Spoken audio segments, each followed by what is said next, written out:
పరుగు పందెంలో వెళ్ళాల్సిందే, కొట్టాడాల్సిందే, గెలవాల్సిందే. ఆ పౌరుషం, ఆ దమ్ము గౌరవ ముఖ్యమంత్రి గారికి ఉంది. ఈరోజు జూబ్లీహిల్స్లో కంటోన్మెంట్లో మేము గెలవగలిగినాం. మేము అధికారాన్ని ఇక్కడ ఉప ఎన్నికలు ఏది మా సీట్లు కావవి, అయినా సరే మేము రాబట్టుకోగలిగినాం. రేపు జిహెచ్ఎంసీ ఎలక్షన్లో కూడా మీరు అదే చూస్తారు. జిహెచ్ఎంసీ ఎలక్షన్లో కాంగ్రెస్ పార్టీ దమ్మేందో చూస్తారు. కాంగ్రెస్ పార్టీ అంటే కేవలం రూరల్ పార్టీ. ఒక లెక్క ప్రకారం ఎన్ని గెలుస్తారు అనుకుంటున్నారు మీరు జిహెచ్ఎంసీలో? మొత్తం 300 అవుతున్నాయి. మొన్న 150 ఉండే 150 కాదు 100 ఉండే. మేము అంత స్వార్థపరులం కాదు, కానీ ఒక 80% అయితే గెలుస్తాం. ఒక 25 వాళ్ళ 20 ఎందుకు లేచారు? ఎందుకు ఇప్పుడు మేము ప్రజాస్వామ్య కంట్రీలో ఉన్నాం.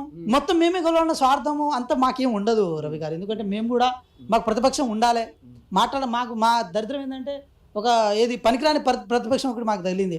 ఒక్కడు సరిగా మాట్లాడరు, అంతా ఏమంటారు సోషల్ మీడియా ప్రచారాలనే దాన్నే గొప్పగా చేసుకునే వాళ్ళని తప్ప కన్స్ట్రక్టివ్గా ఒక సలహాలు ఇచ్చేవాళ్ళు లేరు.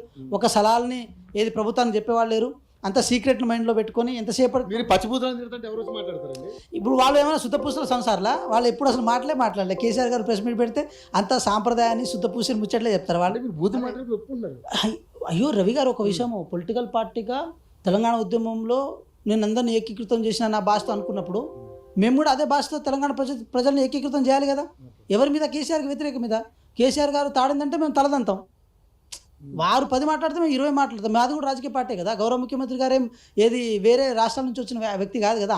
నికార్సిన తెలంగాణ బిడ్డే కదా, కొడంగల్ బిడ్డే కదా, కష్టాల నుంచి వచ్చిన బిడ్డే కదా. మహబూబ్నగర్ ప్రాంతం ఎట్లుంటుంది? సో ఎందుకు అయ్యో తెలంగాణ ఉద్యమం అమరవీరుల దగ్గర లేదు అన్న. ఒకటి చెప్తున్నా చూడండి, మాట తప్పితే జై తెలంగాణ మాట రేవంత్ రెడ్డి గారి నోటి నుంచి వచ్చిందా? రవి గారు ఎన్నో సందర్భాలు ఉస్మానియా యూనివర్సిటీ విద్యార్థిగా ఆయన ముఖ్యమంత్రి అయినంత ఒకసారి అయ్యో మీరు చూడండి, నేను వీడియోస్ అవన్నీ పంపించమంటారు. మీరు టెలికాస్ట్ చేయాలి. మరి టెలికాస్ట్ చేయాలి, నేను తప్పకుండా పంపిస్తా. జై తెలంగాణ అంటాము. తెలంగాణ చూడండి, మీరు తెలంగాణ తల్లిని గౌరవించుకున్నాం, తెలంగాణ పాటను గౌరవించుకున్నాం, తెలంగాణ కవులను కళాకారులను గౌరవించుకున్నాం. జయ జయ హే తెలంగాణ జననీ జయకేతనం అని పాడుకున్నాము. కానీ ఆ పాటను అధికారికంగా పాడుకోలే. తెలంగాణ తల్లి విగ్రహాలను చూసి దండాలేసినాము, కానీ తెలంగాణ తల్లి విగ్రహాన్ని ఏ రోజు అధికారికంగా మనం ప్రకటించుకోలే.